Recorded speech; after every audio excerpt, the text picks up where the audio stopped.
Write that down. You need to know that. The number one need of a male is sex. I didn't say the number one need of a man, because the man is spirit. A man needs God. But the number one need of a male is sex.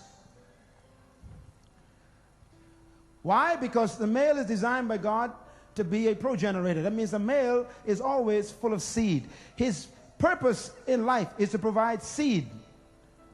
That's why every male right now is carrying 500 million sperms in his loins right now. He's a seed carrier.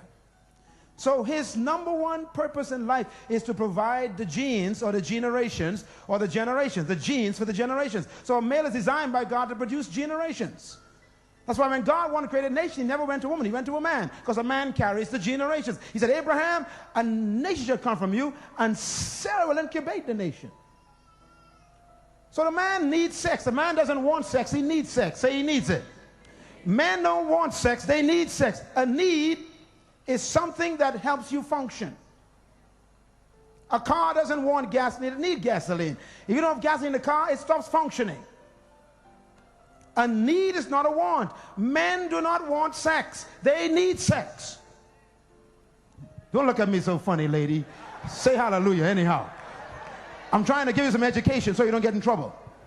Now, because a man number one need is sex, because he's driven by the divine purpose to produce seed.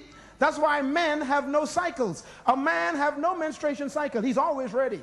All the time, every day, all day, anytime, anywhere. The guy's ready. All the men say right on. Don't look so quiet on me now. Come on, brothers, help me out here. Help me out here now.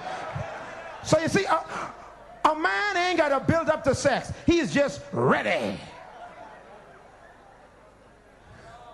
And he ain't got no cycle, so he's ready even when you are not ready. Creates a problem. Now, most women who are married, especially you Christian women, some of y'all think that your husband got a demon. What's wrong with you, man? You had it last night, this morning again? What's wrong with you?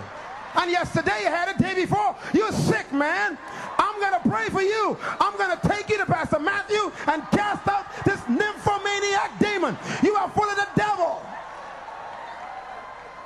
And so you take your husband down to the office. You make an appointment to see Brother Matthew and say, Pastor, my husband have a demon. He's a nymphomaniac. He won't leave his hands off me. You got to pray for him. Cast the demon out. And Brother Matthew says, I got the same demon.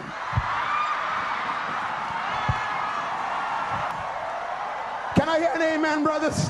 Come on, Brother Matthew, help me out here. Amen, brother. That ain't no demon. All the men say amen. All the men say leave the demon alone.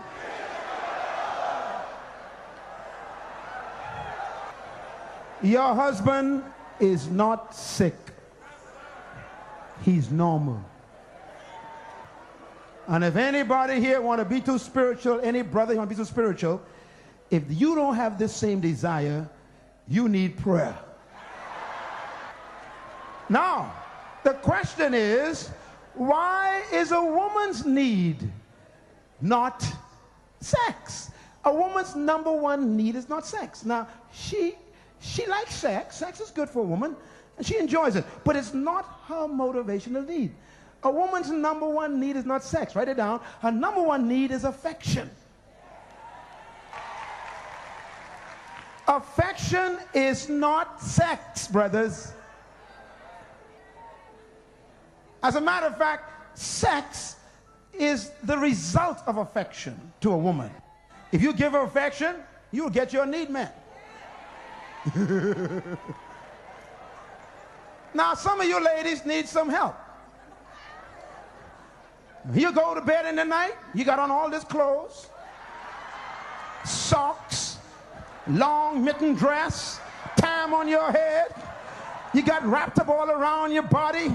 The guy got to fight to find something. I mean, you got to stop this. All the men are shouting now, boy. Ladies, you want to be a good wife?